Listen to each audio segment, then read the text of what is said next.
전도서 12장 9절부터 14절 전도서의 마지막 부분인데요. 우리가 한 절씩 교독하고 마지막 절을 같이 읽겠습니다.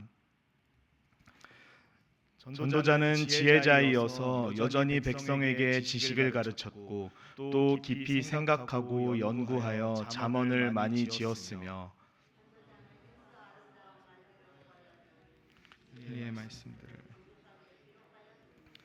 지혜자들의 말씀들은 찌르는 채찍들 같고 회중의 스승들의 말씀들은 잘 박힌 못 같으니 다 한 목자가 주신 바이니라. 또 이것들.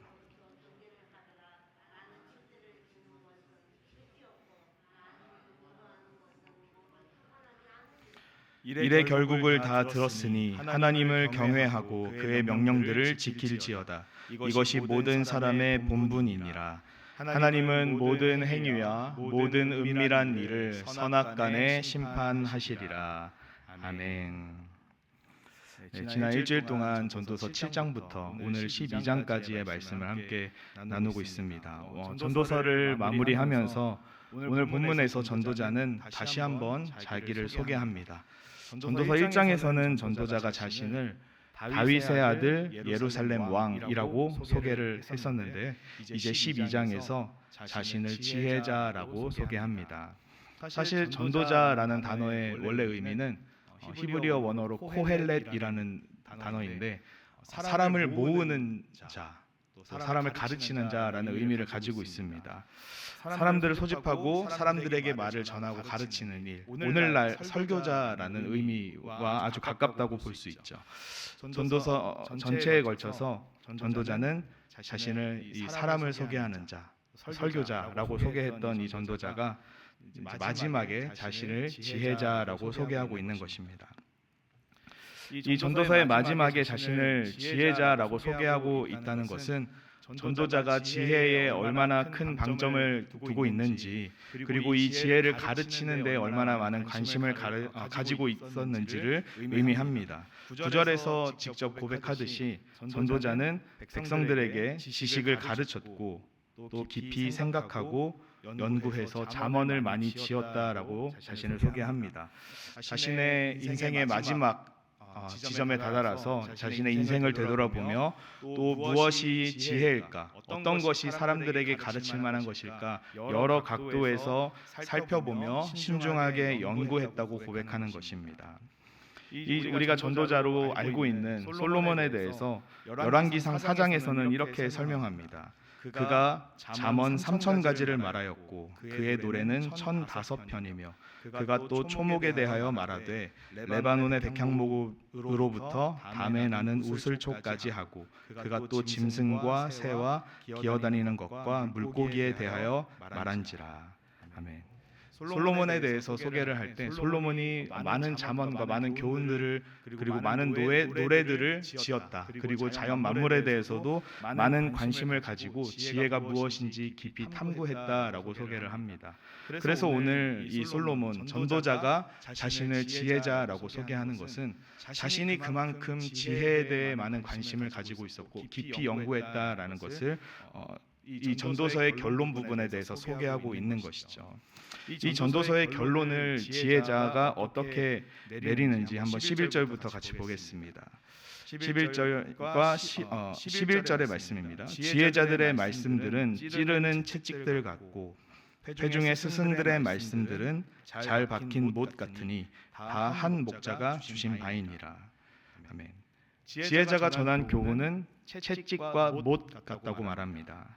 채찍과 목은 당시에 유목 생활을 했던 이스라엘 백성들에게 아주 잘 와닿는 비유였을 것입니다. 채찍은 가축들을 몰기 위해서 사용하던 도구였습니다. 채찍은 당연하게도 고통을 동반합니다. 양들을 때리고 또 소들을 때리면서 그 가축들에게 때로는 고통을 주지만 단순히 고통을 주기 위한 것이 채찍의 용도는 아니었겠죠. 가축들이 무리에서 벗어나지 않도록, 혹여나 무리에서 이탈해서 낭떠러지에 떨어지거나 맹수들의 공격을 받지 않도록 목자가 양들을 또 가축들을 원하는 방향으로 잘 인도하고 보호하게 하는 것이 채찍의 목적이었습니다. 지금 전도자는 이 자신이 전하는 지혜, 그리고 지금까지 많은 믿음의 조상들이 전해왔던 지혜들이 우리를 말씀으로 쳐서 올바른 삶으로 인도하는 목자의 마음을 담은 채찍과 같다고 말을 하고 있는 것입니다. 그렇다면 못은 어떨까요? 못 역시 유목 사회에서 중요한 도구였습니다. 목자들이 가축들을 이제 들판에서 풀을 뜯게 하다가 밤이 깊어지면 목자들은 이제 가축들 사이에서 또 때로는 들판에서 잠을 잤습니다. 이때 임시 거주지였던 천막을 튼튼하게 고정하는 데 쓰이는 것이 못이었습니다. 따라서 지금 전도자는 스승들의 말씀들, 스승들의 교훈들이 잘 박힌 못과 같다라고 말하면서 이 말씀이 우리의 마음에 단단히 박혀서 단단히 새겨져서 절대 우리들의 마음을, 우리들의 신앙을 흔들리지 않게 한다라는 의미로 사용하고 있습니다. 그리고 나서 이 채찍과 못 같은 이 지혜는 한 목자가 주신 것이라고 말하죠. 이 한 목자는 누구일까요? 지혜의 근원 되시는 여호와 하나님입니다. 전도자는 12절에서 지금까지 많은 지혜자들이, 많은 스승들이 하나님의 말씀을 연구하고 전했으니 이 격변하는 세상의 학문으로부터 지혜를 얻기보다 하나님의 지혜를 더 가까이 하고 그 말씀으로 교훈받을 것을 권면하고 있습니다. 하나님의 말씀은 채찍같이, 그리고 때로는 못같이 우리의 마음을 찌릅니다. 우리를 경책합니다. 그러나 우리의 마음을 찌르는 그 말씀들이 다시 한번 우리를 하나님의 뜻 앞에 서도록 하는, 우리를 인도하고 우리를 살리는 말씀인 줄 믿습니다. 그래서 우리가 잘 알고 있는 히브리서 4장 12절과 13절에 히브리서의 기자는 이렇게 말합니다. 하나님의 말씀은 살아있고 활력이 있어 좌우의 날선 어떤 검보다도 예리하여 혼과 영과 및 관절과 골수를 찔러 쪼개기까지 하며 또 마음의 생각과 뜻을 판단하나니 지은 것이 하나도 그 앞에 나타나지 않음이 없고 우리의 결산을 받으실 이의 눈앞에 만물이 벌거벗은 것 같이 드러나느니라. 아멘. 우리를 항상 바른 길로 인도하시고 또 때로는 우리를 찔러서 하나님의 뜻 앞에 서도록 하는 이 말씀 앞에 우리가 날마다 새롭게 서기를 축복합니다. 그리고 마지막으로 이 전도서의 12장, 전도서 12장의 13절과 14절에서 전도자는 지금까지 기록한 전도서의 모든 말씀을, 이 모든 가르침을 한 문장으로 정리하고 있습니다. 바로 하나님을 경외하고 그의 명령들을 지키라입니다.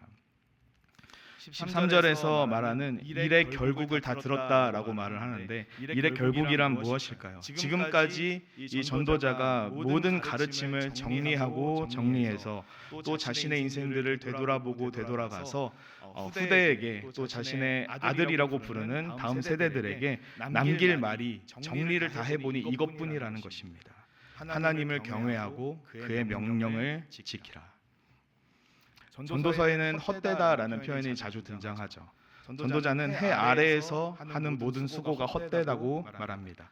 우리의 인생이 죽음 앞에 참 무의미하고 한치 앞도 우리는 예측할 수 없다라고, 이 세상의 지혜가 참 헛되다라고 말을 합니다. 하지만 전도서를 기록했던 이 지혜자가 우리에게 남긴 유일하게 헛되지 않은 일, 그것은 바로 하나님을 경외하는 일입니다. 하나님의 명령을 지키는 일입니다. 심지어 그것이 모든 사람의 본분이라고 말합니다. 사람이라면 당연히 지켜야 할 의무라는 뜻이죠. 해 아래에서의 모든 수고는, 모든 노력은 헛되지만 하나님을 경외하는 일만큼은 절대로 우리가 놓치지 않아야 한다라고 강조하고 있습니다. 해 아래에서 우리의 모든 수고가 헛되다고 말했던 전도자는 이제 헛된 해 아래의 것을 바라보지 말고 해 위에 계신 하나님을 바라보게 합니다. 하나님을 경외하고 그의 명령을 지켜야 하는 이유가 무엇입니까? 마지막 14절의 말씀처럼 하나님은 우리의 선한 행위와 악한 행위를 심판하시기 때문입니다. 이 세상에서 우리가 하는 모든 수고는 헛되지만 하나님께서 그것을 지켜보시고 계시기 때문에 우리는 이 헛된 인생을 헛되지 않게 살아야 하는 것입니다. 다시 말해서 나 자신을 위한 삶을 살아간다면 그것은 헛된 수고로 끝이 나게 되겠지만 하나님을 경외하고 하나님이 나를 언제나 지켜보신다, 언제나 나를 마지막 날에 하나님께서 나를 심판하신다라는 사실을 기억한다면 우리가 보내는 시간이 헛되지 않고 하나님 앞에서 바르고 정직한 삶을 살아가게 된다는 것이죠. 성경은 그래서 하나님을 경외하는 것이 지혜라는 것을 여러 차례 강조합니다. 가장 유명한 말씀이라고 한다면 잠언 9장 10절의 말씀이 될 것 같은데요. 여호와를 경외하는 것이 지혜의 근본이요 거룩하신 자를 아는 것이 명철이니라. 전도서가 말하는 지혜는 결국 최선을 다해 우리에게 주어진 인생을 살아가되 우리를 반드시 심판하실 심판주 하나님을 기억하라. 하나님을 기억하면서 최선을 다해 살아라라고 우리에게 전도서의 말씀을 전해주고 있습니다. 사랑하는 정연의 성도 여러분, 하나님께서 전도서를 통해 우리에게 주신 지혜, 하나님을 경외하고 그의 명령들을 지키라라는 이 지혜가 우리의 마음속에 잘 박힌 못처럼 새겨지기를 바랍니다. 그러면 그 지혜가 채찍처럼 우리를 바른 길로 인도할 것입니다. 바라기는 우리의 짧은 인생을 해 아래의 헛된 것으로 채우지 않고 해 위에 영원한 것, 하나님의 영광을 구하며 또 우리의 이 짧은 인생을 나 자신을 위한 목적으로 살지 않고 하나님의 영광을 구하며 먼저 그의 나라와 뜻을 구하는 하나님을 경외하는 삶으로 살아가시기를 축복합니다. 함께 기도하겠습니다.